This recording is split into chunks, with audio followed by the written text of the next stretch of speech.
Hello friends, welcome to all of you in Bright Future Live Platform।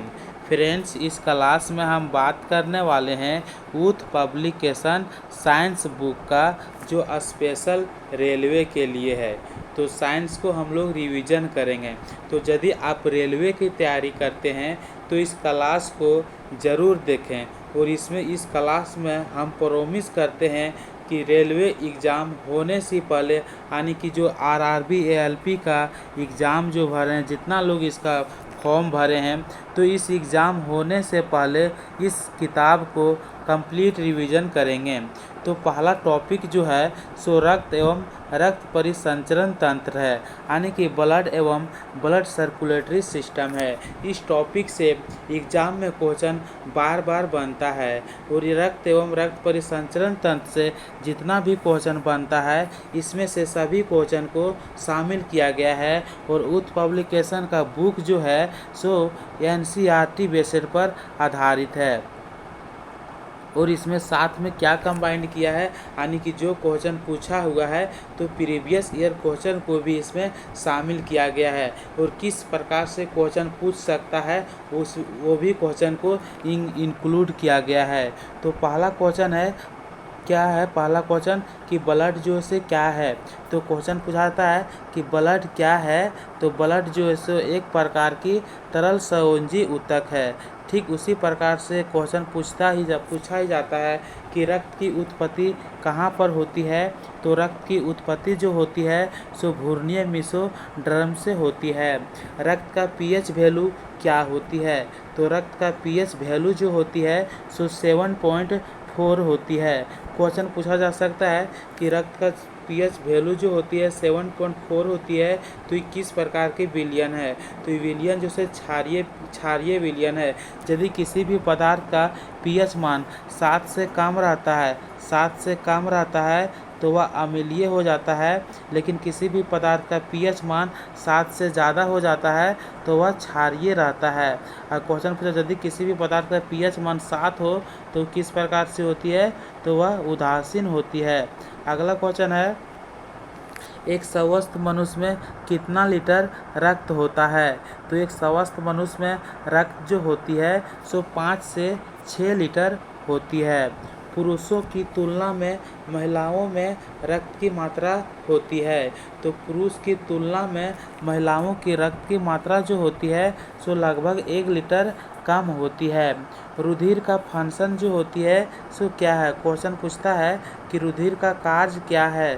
तो रुधिर का कार्य जो होता है, यानी कि बॉडी टेम्परेचर को कंट्रोल करती है और यह परिवहन का कार्य करती है। तो परिवहन का भी कार्य करती है और टेम्परेचर को भी नियंत्रित करती है। रक्त के तरल भाग को क्या कहते हैं। तो रक्त को तरल भाग को प्लाज्मा के नाम से जानते हैं। तो प्लाज्मा से जितना भी क्वेश्चन बनता है या किस किस प्रकार से क्वेश्चन बन सकता है, चलिए डिस्कस करते हैं। तो अगला क्वेश्चन है कि प्लाज्मा का रंग जो होती है सो किस प्रकार की होती है।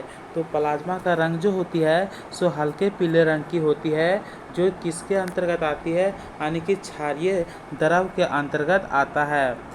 यह प्लाज्मा जो है सो रुधिर का कितना % भाग होती है।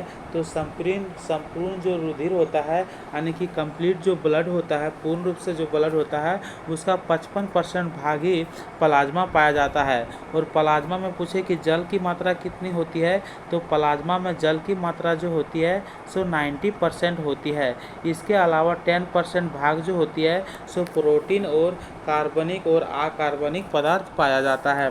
अगला क्वेश्चन है, प्लाज्मा में उपस्थित प्रमुख प्रोटीन कौन सी है। तो प्लाज्मा में उपस्थित प्रमुख प्रोटीन जो होती है सो फाइब्रोनिजन प्रोटीन पाई जाती है, ग्लोबिन प्रोटीन पाया जाता है एवं एल्बुमिन प्रोटीन पाई जाती है। तो 3 प्रकार की प्रोटीन जो होती है सो प्लाज्मा में पाई जाती है। रक्त के तरल भाग क्या कहलाती है। तो रक्त का तरल भाग जो होती है सो क्या क्या पाई जाती है। तो रक्त का तरल भाग जिसे हम लोग प्लाज्मा कहते हैं, तो प्लाज्मा में क्या पाई जाती है। तो रुधिर कणिकाएं पाई जाती है। क्या पाई जाती है, रुधिर कणिकाएं जो पाई जाती है सो प्लाज्मा में ही पाई जाती है। तो क्वेश्चन पूछा जाता है कि रक्त का तरल भाग में क्या पाई जाती है, तो रुधिर कणिकाएं पाई जाती है। तो क्वेश्चन बनता है कि रुधिर कणिकाएं कितने प्रकार की होती है। तो रुधिर कणिकाएं जो होती है, ब्लड कर्पस्लस जो होती है, वो कितने प्रकार की होती है, तो 3 प्रकार की होती है। तो कौन कौन सी होती है, तो हम लोग देखते हैं। पहला जो होती है आरबीसी होती है, दूसरा जो होती है डब्ल्यूबीसी होती है, और तीसरा जो है सो प्लेटलेट्स है। तो क्वेश्चन किस प्रकार से पूछता है कि आरबीसी का फुल फॉर्म जो होती है सो क्या होती है।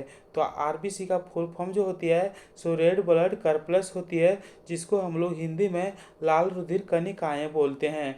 ठीक उसी प्रकार से डब्ल्यूबीसी का फुल फॉर्म पूछे तो डब्ल्यूबीसी का फुल फॉर्म जो होती है सो वाइट ब्लड कर्पल्स होती है, जिसको हम लोग सफ़ेद रुधिर कणिकाएं कहते हैं।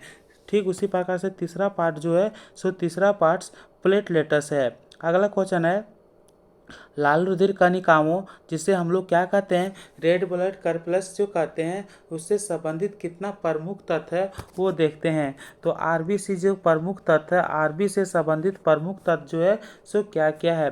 तो ये रुधिर कणिकाओं का 90% भाग होता है। तो क्वेश्चन पूछा जाएगा जैसे कि रुधिर कणिकाएं जो से 3 पार्ट से बनी होती है ना, आरबी से बनी होती है, और डब्ल्यूबीसी से बनी होती है, और प्लेटलेट्स से बनी होती है।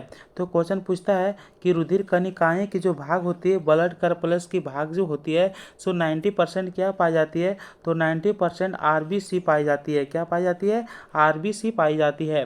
ठीक इसी प्रकार से क्वेश्चन पूछ सकता है कि आरबीसी का और किस नाम से जाना जाता है। तो आरबीसी को और हम लोग एरिथ्रोसाइट्स के नाम से जानते हैं।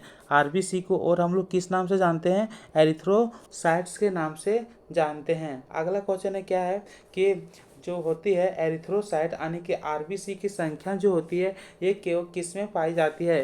तो आरबीसी की संख्या जो पाई जाती है सो केवल कशेरुकी प्राणियों में ही पाए जाते हैं। आरबीसी जो पाई जाती है सो किस में, यानी रेड ब्लड कर्पल्स जो पाई जाती है सो किस में पाई जाती है, तो वो केवल कशेरुकी प्राणियों में ही पाई जाती है। कशेरुकी प्राणियों में ही पाई जाती है। क्वेश्चन पूछा जाता है कि आरबीसी किस में पाई जाती है, तो केवल कशेरुकी प्राणी में ही पाया जाता है। क्वेश्चन बनता है कि आरबीसी का जो जीवन काल जो होती है सो कितनी होती है। तो आरबीसी का जीवन काल जो होती है सो 120 दिन का होती है। अब पूछा जाता है क्वेश्चन कि आरबीसी में कौन सा प्रोटीन पाई जाती है।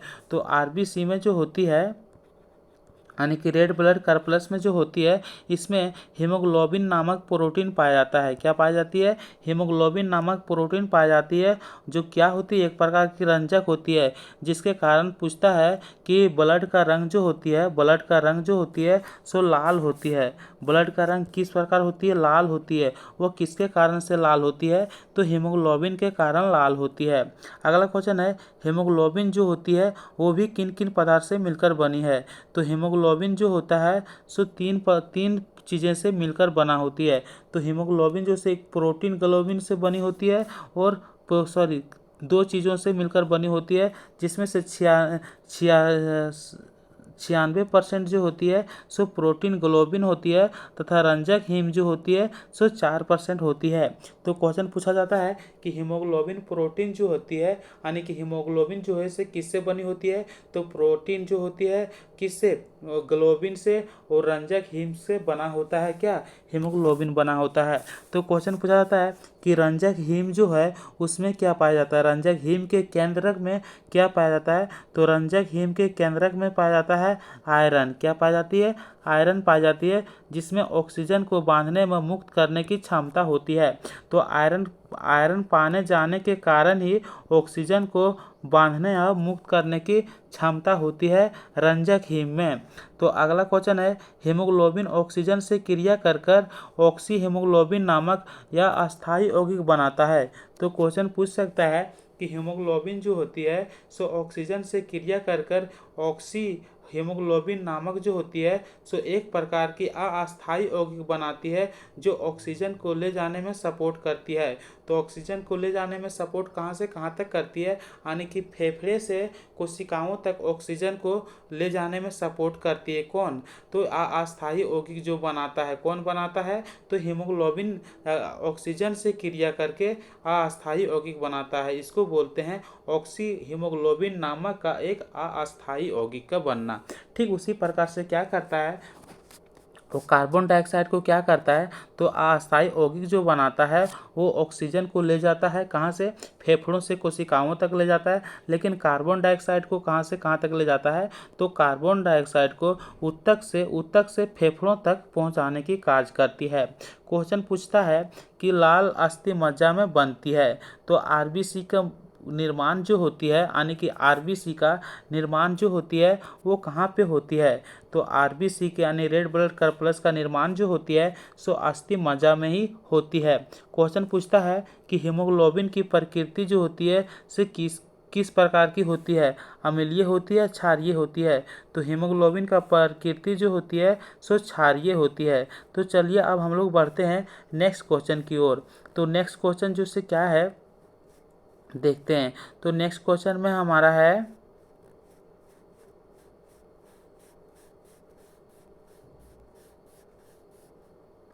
लाल रुधिर कणिकाओं से संबंधित तत्व कौन सा सही है, तो लाल रुधिर कणिकाओं से जो संबंधित तत्व है सो सही कौन है, तो स्तनधारियों के लाल रुधिर कणिकाओं के जीवधर्म में केंद्रक का पूर्ण अभाव होता है।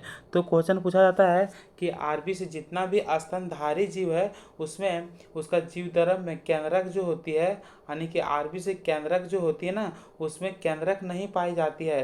तो क्वेश्चन पूछा जाएगा कि स्तनधारी जीव में आरबीसी में क्या केंद्रक पाई जाती है, तो नहीं पाई जाती है।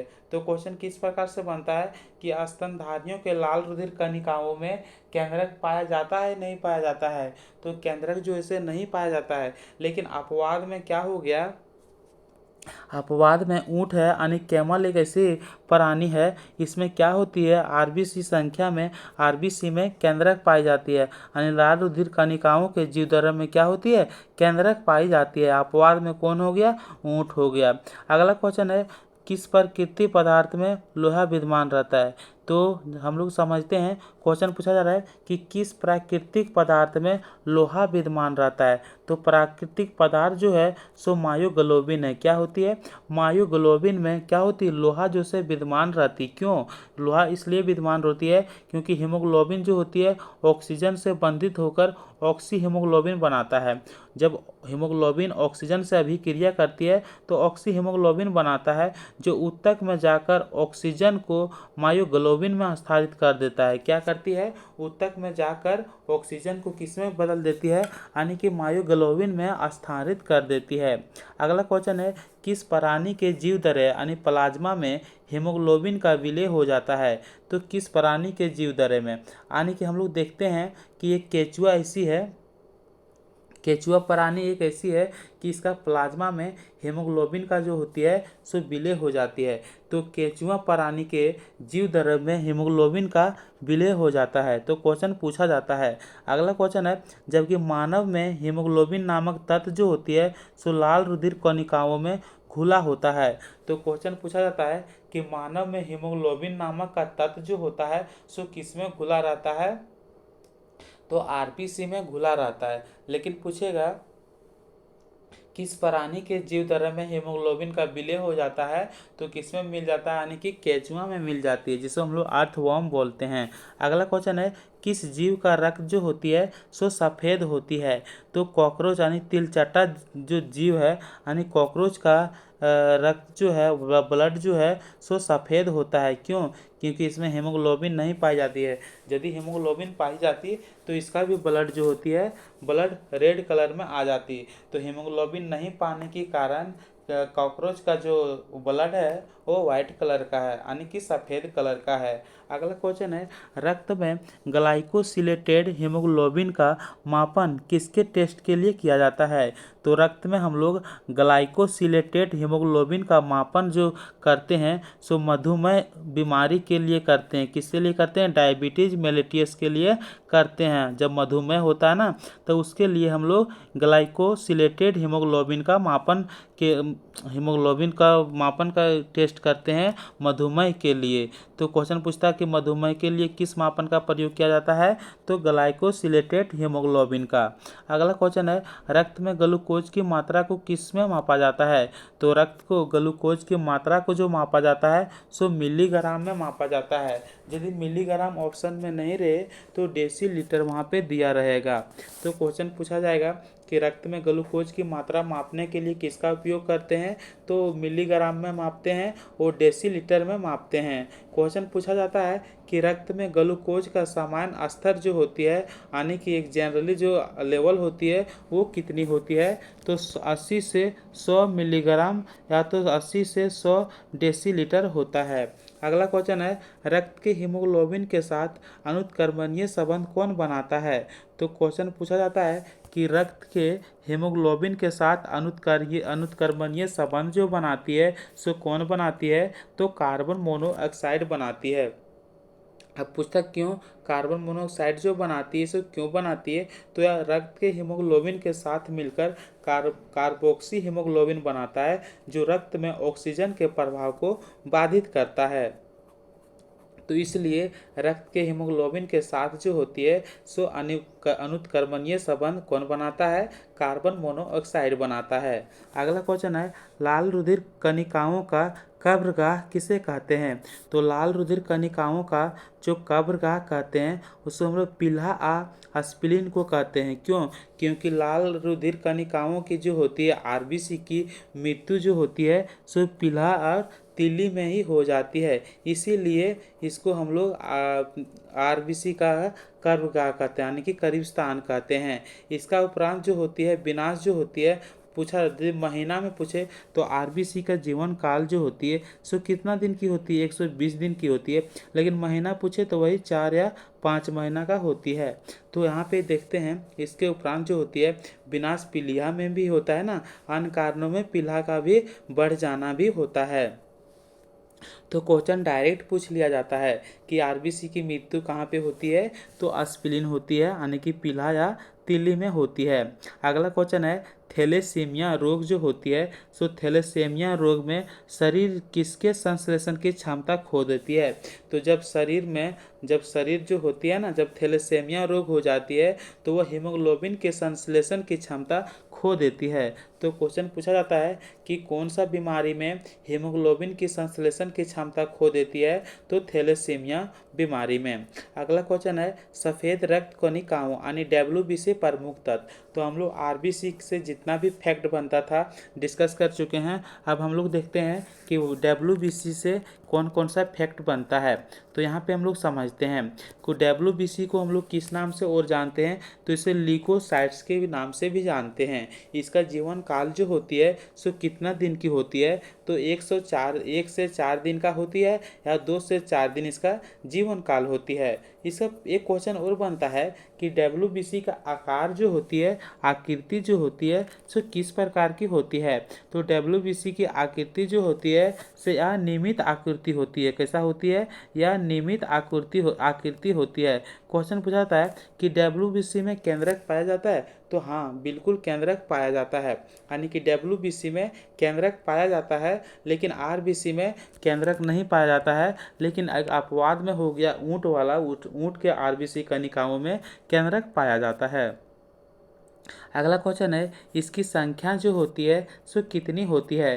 तो WBC की संख्या जो होती है सो लगभग यानी कि 5 से 9,000 तक की होती है। कुछ सफ़ेद रुधिर कणिकाओं में कण मौजूद होते हैं जिन्हें कहते हैं? तो ग्रेनुलोसाइट्स कहते हैं। क्वेश्चन पूछा जाता है कुछ सफ़ेद रुधिर कणिकाओं में यानी कि WBC डब्ल्यूबीसी में के कण पाई जाती है, ग्रेनुल्स पाई जाती है, तो उसे क्या बोलते हैं, तो ग्रेनुलोसाइट्स कहते हैं। जैसे कि न्यूट्रोफिल हो गया और न्यूट्रोफिल हो गया, क्या हो गया, न्यूट्रोफिल। तो क्वेश्चन पूछा जाता है कि डब्ल्यूबीसी में सर्वाधिक संख्या किसकी होती है, तो डब्ल्यूबीसी में सर्वाधिक संख्या जो होती है सो न्यूट्रोफिल की होती है। उसके बाद फिर न्यूनतम संख्या में पूछे तो न्यूनतम संख्या में जो होती है सो बेसोफिल होती है।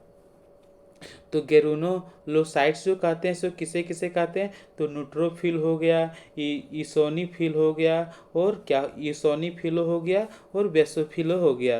तो बेसोफिल की संख्या जो होती है सो न्यूनतम होती है, और सर्वाधिक संख्या किसका होती है, न्यूट्रोफिल में होती है। तो यह पार्ट जो इसे किसका है, डब्ल्यूबीसी का पार्ट है। तो क्वेश्चन पूछा जाता है कि डब्ल्यूबीसी का पार्ट के अंतर्गत क्वेश्चन दे देगा कि कौन सा डब्ल्यूबीसी का पार्ट नहीं है, पार्ट नहीं है यानी सो भाग नहीं है। तो 3 ये सब ऑप्शन में दिया रहेगा और एक और कुछ उठा लेगा। अगला क्वेश्चन है, कुछ सफ़ेद रुधिर कणिकाओं में कण नहीं पाए जाते हैं, जिनमें से कुछ सफ़ेद रुधिर कणिकाओं जो होती है उस जिसमें कण पाई जाती है, लेकिन बोल रहा है जिसमें कण नहीं पाई जाती है उसे हम लोग एर्गेनोलोसाइट्स कहते हैं। क्या कहते हैं, एर्गेनोलोसाइट्स कहते हैं, जिनमें कण नहीं पाया जाता है। जैसे कि लिम्फोसाइट हो गया, मोनोसाइट्स हो गया। लिम्फोसाइट्स और मोनोसाइट जो होती है इसमें से क्या होती है, लिम्फोसाइट और मोनोसाइट जो होती है इनमें से कण नहीं पाई जाती है। तो ये किसका पार्ट है,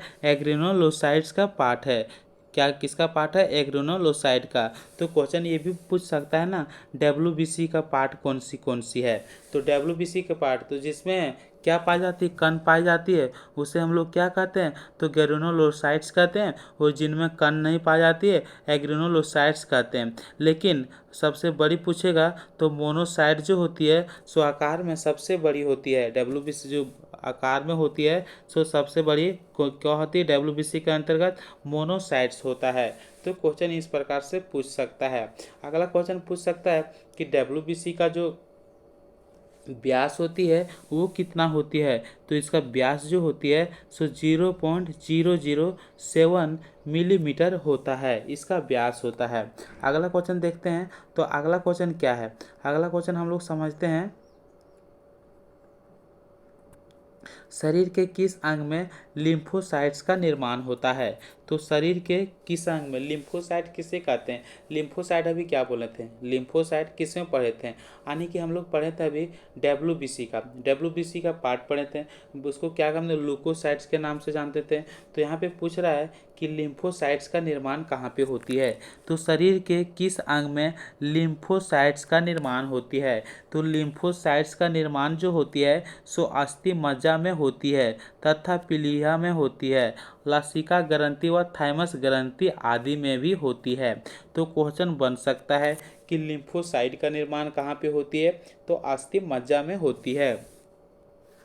अगला क्वेश्चन है, कौन रक्त के संचालन में मदद करता है। तो रक्त के संचालन में जो मदद करता है वो कौन करती है। तो रक्त के संचालन में मदद जो करती है सो लिम्फोसाइट्स करती है। ये सफ़ेद रुधिर कणिकाएँ होती है, ये क्या होती है, लिम्फोसाइट जो है सो सफ़ेद रुधिर कणिकाएँ हैं, यानी कि डब्ल्यूबीसी जो है। तो डब्ल्यूबीसी क्या करती है, शरीर की प्रतिरक्षा तंत्र को मजबूत करती है, यानी कि जैसे मेरा बाहर के बॉडी हो गया ना, तो ये रोगाणुओं से लड़ने के लिए प्रतिरक्षा तंत्र को मजबूत करती है। डब्ल्यूबीसी का निर्माण जो होती है और आरबीसी का विनाश जो होती है सो किस अंग में होती है। तो डब्ल्यूबीसी का निर्माण जो होती है सो पीला में होती है। कहाँ पे होती है, पीला में, यानी कि स्प्लीन में होती है।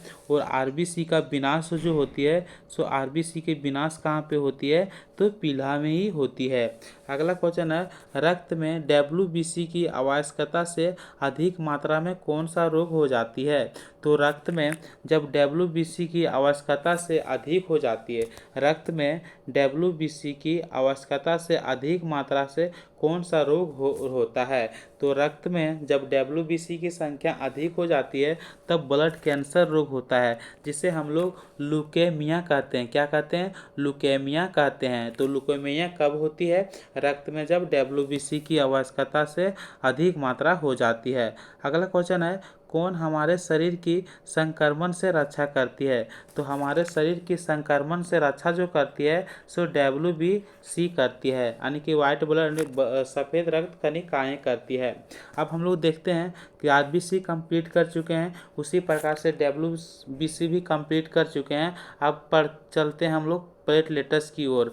तो प्लेटलेट्स से क्या क्या क्वेश्चन बन सकता है? तो सबसे पहले हम लोग समझते हैं कि प्लेटलेट्स को और किस नाम से जाना जाता है। तो प्लेटलेट्स को और थर्मोसाइट्स के नाम से जानते हैं। किस नाम से जानते हैं? थर्मोसाइट्स के नाम से जानते हैं। यह केवल किस में पाई जाती है? तो यह केवल स्तनधारी वर्ग के रक्त में ही पाया जाता है। तो क्वेश्चन पूछा जाता है कि प्लेटलेट्स पाया जाता है, तो प्लेटलेट्स जो पाया जाता है सो केवल स्तनधारी वर्ग के रक्त में पाया जाता है।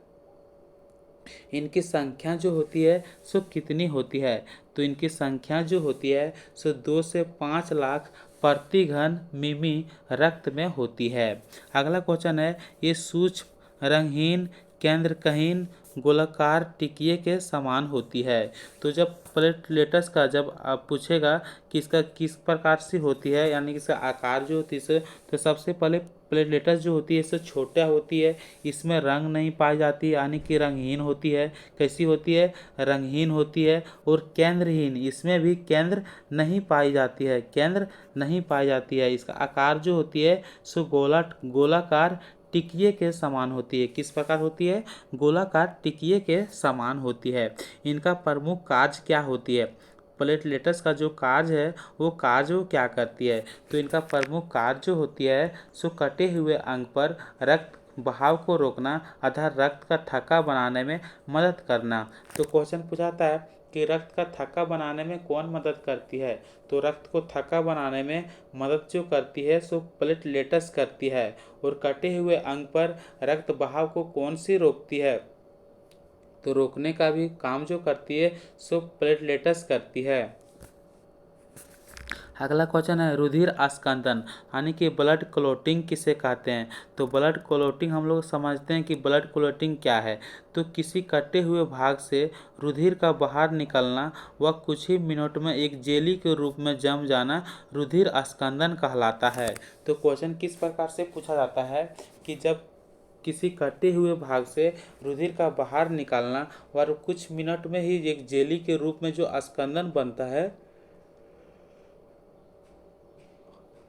तो जेली के रूप में जो एक अस्कंदन बनता है उसे क्या कहते हैं? तो उसे रुधिर अस्कंदन कहते हैं, यानी कि जेली के रूप में जम जाना रुधिर अस्कंदन कहलाता है।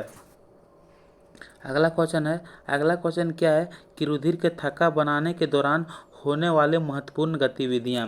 तो रुधिर के थक्का बनने के दौरान यानी ब्लड जब थक्का बनती है उस समय कौन कौन सी गतिविधि होती है?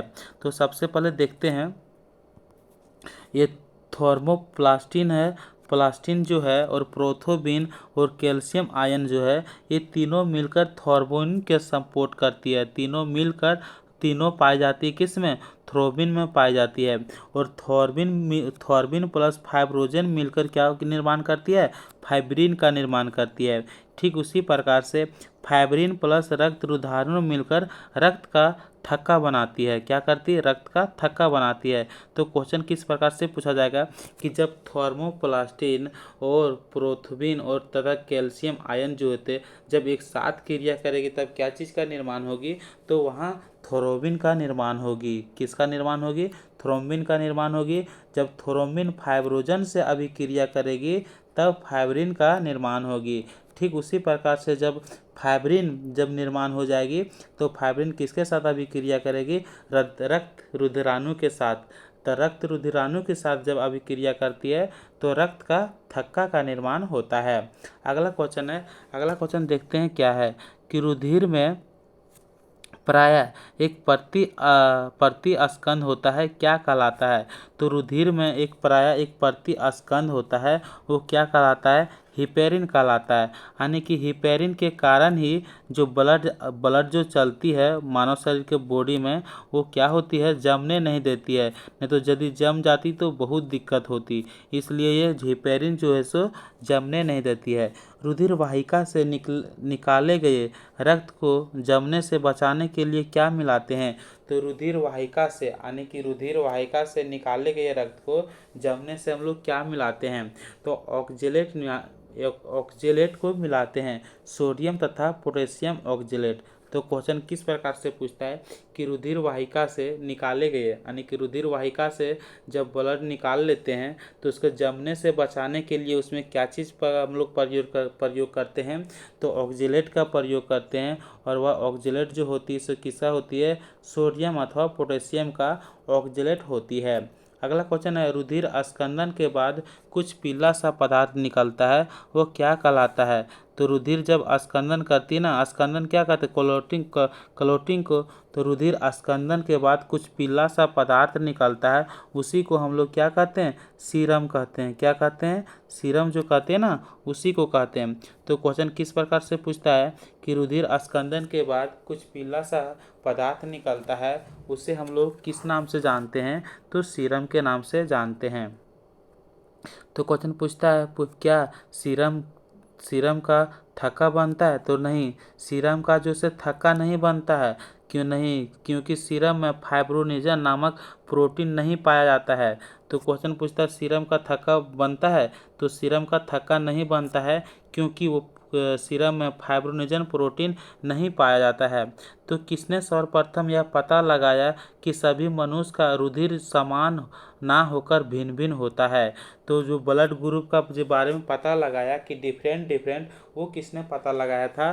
तो कॉल लैंड स्टीनर ने लगाया था कि ब्लड ग्रुप जो होती है सो विभिन्न प्रकार की होती है, क्योंकि हर व्यक्ति का ब्लड ग्रुप जो होती है सो अलग अलग होती है। तो क्वेश्चन पूछा जाता है कि रुधिर वर्ग जो ब्लड ग्रुप का खोज जो किया था वो किसने किया था? तो कॉर्ल लैंड स्टीनर ने किया था। और कब किया था? तो 1900 में किया था। अगला क्वेश्चन है, किसने कहा ABO रुधिर वर्ग जो है मनुष्य का एक आनुवांशिक लक्षण है? तो मनुष्य का एक आनुवांशिक लक्षण जो है रुधिर वर्ग ABO, ये किसने कहा था? तो बर्नस्टीन ने कहा था कि रुधिर वर्ग जो है ये भी, यानी ब्लड ग्रुप जो AB है, ABO जो है सो एक प्रकार की आनुवांशिक लक्षण है।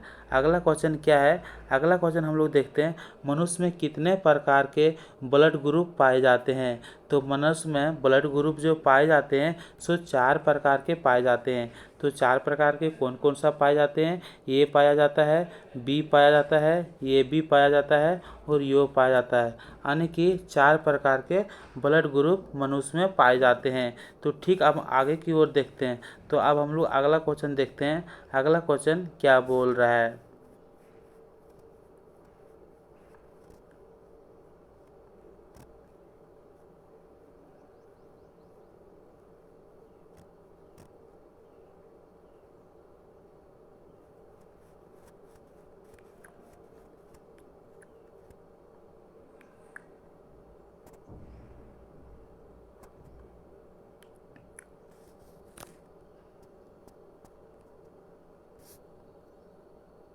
तो अगला क्वेश्चन है कि यदि माता के, यानी कि यदि माता पिता का ब्लड ग्रुप क्या क्या है, माता पिता का यदि ब्लड ग्रुप है तो संतानों में कौन कौन सा ब्लड ग्रुप आने की संभावना होगा? तो यदि माता और पिता के रुधिर वर्ग UO है, यानी कि माता का भी O है और पिता का भी O है, तो संभावना जो रहेगी उसके संतान में जो ब्लड ग्रुप होने की संभावना जो रहेगी सो O रहेगी। क्या रहेगी? O रहेगी। और असंभव में कौन कौन सी रह जाएगी? यानी कि ये भी जो है सो संभव नहीं है, यानी कि असंभव में हो जाएगी। ठीक उसी प्रकार से क्वेश्चन पूछा जाएगा कि यदि पेरेंट्स में, यानी कि माता पिता में यदि ब्लड ग्रुप U है, ये है, तो यदि माता पिता में ब्लड ग्रुप U और ये है तो उसकी संभावना जो रहेगी आने की, यानी कि उसके संतान में जो ब्लड ग्रुप आने की संभावना रहेगी सो सिर्फ O रहेगा और ये रहेगा, क्योंकि उसका माता पिता में क्या है? U है और ये है। ठीक उसी प्रकार से देखते हैं तो असंभव जो हो जाएगी सो कौन सी हो जाएगी, यानी कि बी और ये भी जो होगी सो असंभव हो जाएगी। अगला क्वेश्चन है, यदि माता पिता यानी कि पेरेंट्स में यदि ब्लड ग्रुप है यू है और बी है, क्या है, ओ है और बी है, तो इसका चिल्ड्रन में जो ब्लड आएगा यानी कि ब्लड ग्रुप जो आएगा उसके बच्चे में वो ओ और बी ही आने की संभावना है, ना कि ए और बी आने की संभावना है। तो ये गलत हो जाएगा, यानी कि ये संभावना नहीं है, लेकिन ओ बी जो है सो एक प्रकार की संभावना होती है। लेकिन क्वेश्चन पूछा जाता है कि यदि माता पिता में यदि माता मान लो यदि उसका पिता का ये है और माता का बी है ब्लड ग्रुप, तो जब ए और बी दोनों ब्लड ग्रुप उसका आ गया तो उसका बच्चा में क्या क्या आने की संभावना हो जाएगी, तो ब्लड ग्रुप ए आएगा, बी आएगा, ए बी आएगा और ओ आएगा, यानी कि 4 ब्लड ग्रुप आने की जब ए और बी है तो 4 प्रकार की ब्लड ग्रुप आने की संभावना हो जाती है। कितना प्रकार की, 4 प्रकार की ब्लड ग्रुप आने की संभावना आ जाती है जब माता पिता के साथ में ब्लड ग्रुप ए है और ब्लड ग्रुप बी है, यानी कि दोनों ब्लड ग्रुप होना चाहिए। अगला क्वेश्चन है, मतलब दोनों मतलब होना चाहिए किसी के पास भी, यदि पिता के पास ये है तो माता के पास बी है, तो इस प्रकार से ब्लड ग्रुप होना चाहिए। यदि देखते हैं कि यदि पिता के पास ब्लड ग्रुप ये है और माता के पास ब्लड ग्रुप ए बी है, तो किस प्रकार की जो होती है वो किस प्रकार की संभावना आने की बच्चे में किस प्रकार की ब्लड ग्रुप आने की संभावना होती है।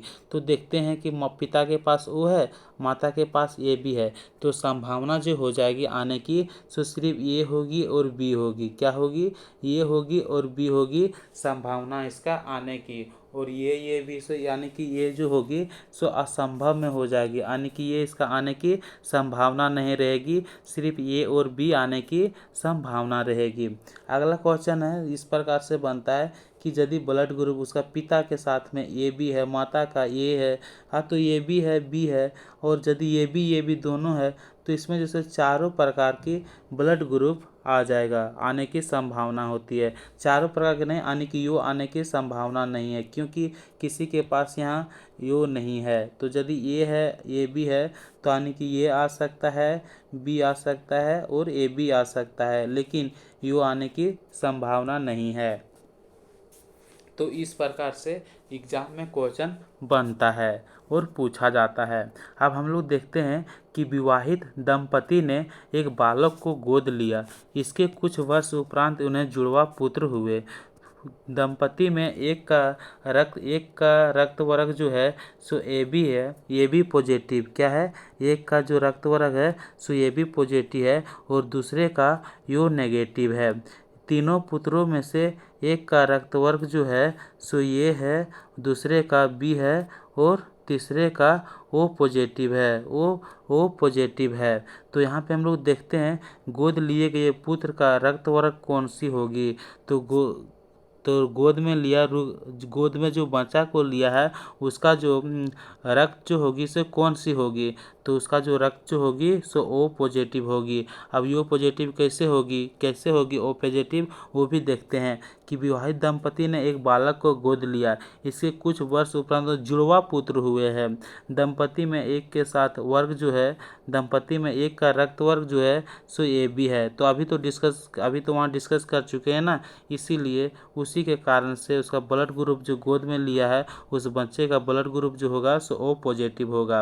यदि पिता का रक्त वर्ग ए है और माता का रक्त वर्ग ओ है, पिता का जो फादर का जो है सो क्या है ये है, और माता का जो है मदर का जो है सो ओ है, तो उत्पन्न पुत्र का रक्त वर्ग जो है सो क्या क्या होगा, तो इसमें से या तो ये होगा या तो ओ होगा।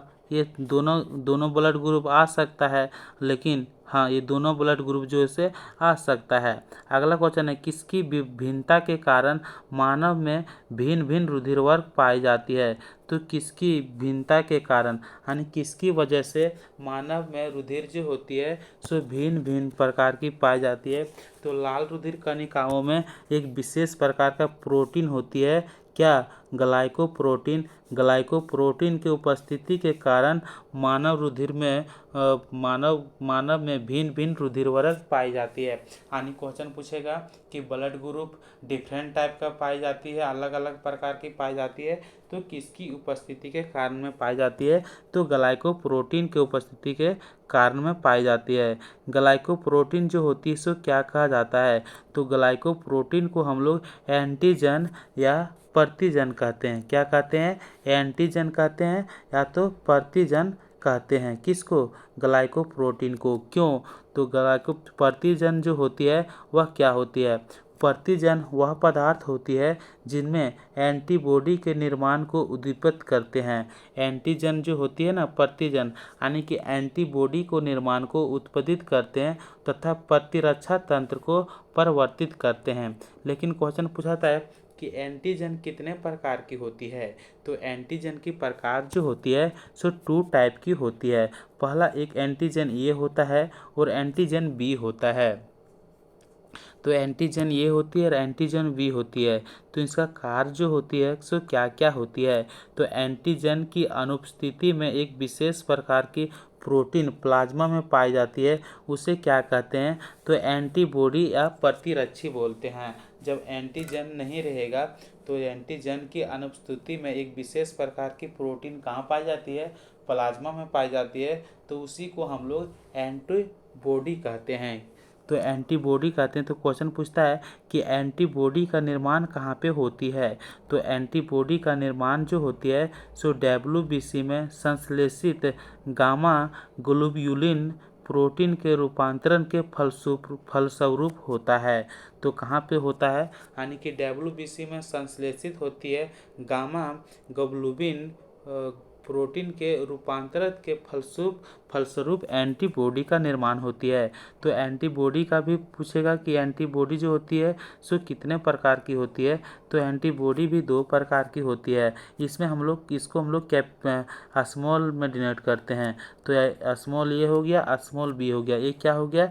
एंटीबॉडी हो गया। तो क्वेश्चन किस प्रकार से पूछता है? एंटीजन और एंटीबॉडी के रिलेटेड से। चलिए आगे देखते हैं। तो क्वेश्चन पूछा जाएगा कि रुधिर वर्ग, यानी कि रुधिर वर्ग में पाए जाने वाला एंटीजन एवं एंटीबॉडी। तो रुधिर वर्ग यदि ब्लड ग्रुप ये है तो एंटीजन इसमें कौन सी होगी?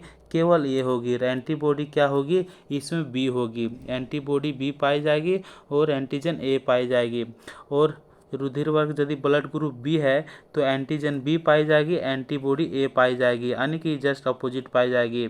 अगला क्वेश्चन पूछा जाएगा कि यदि ब्लड ग्रुप ए बी है तो एंटीजन कौन कौन सी पाई जाएगी? तो एंटीजन जो पाई जाएगी सो ए और बी दोनों पाई जाएगी और एंटीबॉडी जो है अनुपस्थित रहेगी। यानी क्वेश्चन पूछेगा कि A B blood group A B में एंटीबॉडी पाई जाती है, तो ब्लड ग्रुप ए बी में एंटीबॉडी नहीं पाई जाती है, सिर्फ एंटीजन पाई जाती है। अगला है blood group O. Blood group O में क्या नहीं पाई जाती है? तो इसमें एंटीजन नहीं पाई जाती है। क्या नहीं पाई जाती है? एंटीजन नहीं पाई जाती है और एंटीबॉडी दोनों पाई जाती है। अगला क्वेश्चन क्या है? चलिए देखते हैं। तो अगला क्वेश्चन है मनुष्य में रक्त आदान जो होती है ब्लड ट्रांसफ्यूजन से क्या तात्पर्य है? तो मनुष्य में ब्लड ट्रांसफ्यूजन से तात्पर्य यही है कि एंटीजन एवं एंटीबॉडी का एक ऐसा मिश्रण जिससे से रक्त का अभिश्लेषण यानी कि एग्लूटिनेशन जो ना हो सके। यानी कि मनुष्य में ब्लड ट्रांसफ्यूजन से क्या अर्थ होती है? यानी कि एंटीजन और एंटीबॉडी का एक ऐसा मिश्रण जिससे से रक्त का अभिश्लेषण यानी कि एग्लूटिनेशन ना हो सके, यही तात्पर्य है ब्लड ट्रांसफ्यूजन से। अगला क्वेश्चन है ब्लड एग्लूटिनेशन जो है उससे पर क्या आधारित पड़ता है? यानी कि रक्त अभिश्लेषण से क्या आती है? तो रक्त अभिश्लेषण से मानव पर क्या प्रभाव पड़ता है? तो इससे प्रभाव पड़ता है कि मानव की मृत्यु हो जाती है। तो जब एंटीबॉडी और एंटीजन एक ऐसा मिश्रण जिसे रक्त का अभिश्लेषण यदि हो जाएगा, यदि रक्त का अभिश्लेषण जब हो जाएगी, एग्लूटिनेशन हो जाएगा, तो क्या हो जाएगा, व्यक्ति का यानी कि मानव का हो जाए, मानव की मृत्यु हो जाएगी। अगला क्वेश्चन है, इसमें लाल रक्त कणिक कोशिकाएं एक दूसरे से चिपक जाती है और रक्त वही कानें अवरोध उत्पन्न करता है। लाल रक्त कणिकाएं जो होती है क्या होती है, एक दूसरे से चिपकने के कारण वाहिनियों में अवरोध उत्पन्न कर देता है। किसी शरीर में बाहर से रक्त चढ़ने में रक्त की समूह की उपस्थिति। तो किस प्रकार यदि किसी व्यक्ति को रक्त की कमी हुआ है तो उसको कौन सा ब्लड ग्रुप का ब्लड उसको चढ़ाना चाहिए। तो यहाँ पे देखते हैं रक्तदाता समूह जैसे बोलते हैं और प्राप्तकर्ता समूह। तो ये साइड में जो है यानी कि रक्त दान करने वाला है और ये साइड में जो है प्राप्त करने वाला है। तो हम लोग यहाँ समझते हैं कि यदि मेरे पास यानी कि मेरा यदि ब्लड ग्रुप ये है, मेरा ब्लड ग्रुप ये है, तो किसको किसको दे सकते हैं, तो ये वाला को दे सकते हैं, बी वाला को नहीं दे सकते हैं, ए बी वाला को दे सकते हैं, ओ वाला को नहीं दे सकते हैं। तो ठीक उसी प्रकार से जब आपका ब्लड ग्रुप बी है, तो आपका ब्लड ग्रुप बी है तो ये वाला को दे सकते हैं, नहीं दे सकते हैं। बी वाला को दे सकते हैं, बिल्कुल दे सकते हैं। ये बी वाला को दे सकते हैं तो बिल्कुल दे सकते हैं। ओ वाला को नहीं दे सकते हैं क्योंकि आपके पास ओ नहीं है। यदि ब्लड ग्रुप आपका क्या है, ए बी है, तो मान लो यदि आपका ब्लड ग्रुप ए बी है तो ए को देख सकते हैं, नहीं दे सकते हैं। बी को दे सकते हैं, नहीं। किसको दे सकते हैं, केवल ए बी को ही दे सकते हैं। किसको दे सकते हैं, केवल ए बी को ही दे सकते हैं, यो को भी नहीं दे सकते हैं। हाँ, यदि आपका ब्लड ग्रुप सिर्फ ये है तो ये वाला को भी दे सकते हैं और ये बी वाला को भी दे सकते हैं। ठीक उसी प्रकार से। और यहाँ पे क्या होगा, ये भी जो है किसको नहीं दे सकता है, यानी कि ये सिर्फ ए बी वाला जिस व्यक्ति के पास ए बी ब्लड ग्रुप होगा वो सिर्फ ए बी को ही दे सकता है। अगला है ओ, यानी कि ओ यदि किसी भी व्यक्ति के पास ब्लड ग्रुप ओ है तो क्या करती है, ए को भी दे सकता है, बी को भी दे सकता है, ए बी को भी दे सकता है, ओ को भी दे सकता है। तो इस प्रकार से क्वेश्चन पूछा जाता है कि किस ब्लड का ग्रुप वाले व्यक्ति सभी को ब्लड डोनेट कर सकता है। तो ओ ब्लड वाले व्यक्ति जो होती है, ओ ब्लड ग्रुप वाले, वो सभी को ब्लड दान कर सकती है। तो इसलिए क्वेश्चन पूछा जाता है कि सर्वदाता यूनिवर्सल डोनर किस रुधिर वर्ग को कहते हैं। तो यूनिवर्सल डोनर जो कहते हैं सो वो रुधिर वर्ग वाले को कहते हैं क्योंकि वो सभी व्यक्ति को रुधिर जो से दे सकती है, ब्लड जो से दान दे सकती है। क्योंकि ब्लड ग्रुप जिसका पास ओ होती है उसमें कोई एंटीजन नहीं होता है और इसका आधान किसी भी प्राप्तता में किया जा सकता है। क्योंकि ब्लड ग्रुप वो होती है उसमें एंटीजन ना होने के कारण वो सभी व्यक्ति को ब्लड जो है डोनेट कर सकती है। अगला क्वेश्चन है, स्वार्थिक रक्तदाता यानी यूनिवर्सल डोनर जो होते हैं तो ओ के ही साथ संबंध में सही होगा। रक्त वर्ग जो होता है ओ को इसलिए सर्वात्रिक दाता कहते हैं। सर्वात्रिक दाता इसलिए कहते हैं क्योंकि यह सभी को ब्लड जो से दे सकती है। तो इसमें कोई एंटीजन नहीं होती है, इसलिए सभी वर्ग के व्यक्तियों को चढ़ाया जा सकता है। अगला क्वेश्चन है, इस वर्ग के प्लाज्मा में दोनों एंटीबॉडीज की उपस्थिति के कारण किसी भी अन्य वर्ग के व्यक्ति का रुधिर इस वर्ग के व्यक्तियों को नहीं चढ़ा सकते हैं। किसके कारण से, एंटीबॉडीज की उपस्थिति के कारण। एंटीबॉडी जो उपस्थित होती है ना, ए और बी, इसी के कारण वह किसी को भी व्यक्ति को ब्लड जो से नहीं कर सकते हैं, चढ़ा सकते हैं। इस वर्ग के प्लाज्मा में दोनों एंटीबॉडीज की उपस्थिति के कारण किसी भी अन्य वर्ग के व्यक्ति का रुधिर इस वर्ग के व्यक्तियों को नहीं चढ़ाए जा सकते हैं, वो को चढ़ाए जा सकते हैं क्योंकि इसमें कोई एंटीजन नहीं पाई जाती है। इस प्रकार से क्वेश्चन पूछा जाता है। इसमें कोई एंटीजन नहीं होता है अतः इसका रुधिर सभी वर्ग के व्यक्ति यहाँ क्या बोल रहा था कि इसमें कोई क्या होती है, इसमें कोई एंटीबॉडी नहीं पाई जाती है। क्या नहीं पाई जाती है, एंटीबॉडी। ब्लड ग्रुप ओ जो है उसमें तो एंटीजन पाया जाता है ना। ब्लड ग्रुप ओ जो होती है, यहाँ पे देखते हैं, यहाँ पे अपन क्या देखे थे कि ब्लड ग्रुप ओ जो होती है क्योंकि इसमें कोई भी प्रकार की एंटीजन नहीं होती है।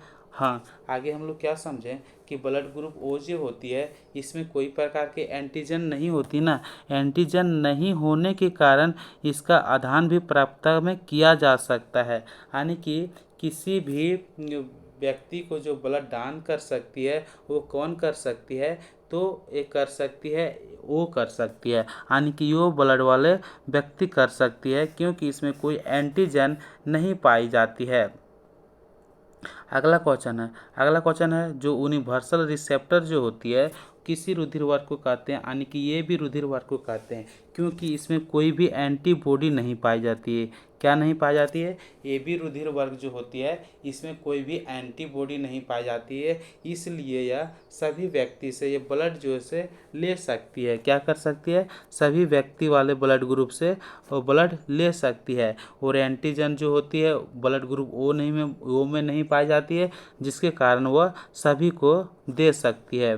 अगला क्वेश्चन है ए बी रक्त समूह के लोग जो होती है सो सार्वभौमिक प्राप्तकर्ता होते हैं, यानी कि ये भी ब्लड ग्रुप वाले व्यक्ति जो है सो किसी से भी ये ब्लड ले सकती है, क्योंकि इसमें एंटीजन ए और बी दोनों उपस्थित होते हैं। एंटीजन इसमें ए और बी जो है से दोनों उपस्थित होते हैं, और उसमें क्या होती है? एंटीजन इसमें दोनों एंटीबॉडीज जो होती है सो अनुपस्थित रहते हैं, यानी कि एंटीबॉडी ए और बी जो होती है सो नहीं पाई जाती है। इसमें क्या क्या पाई जाती है? एंटीजन जो होती है सो दोनों उपस्थित होते हैं।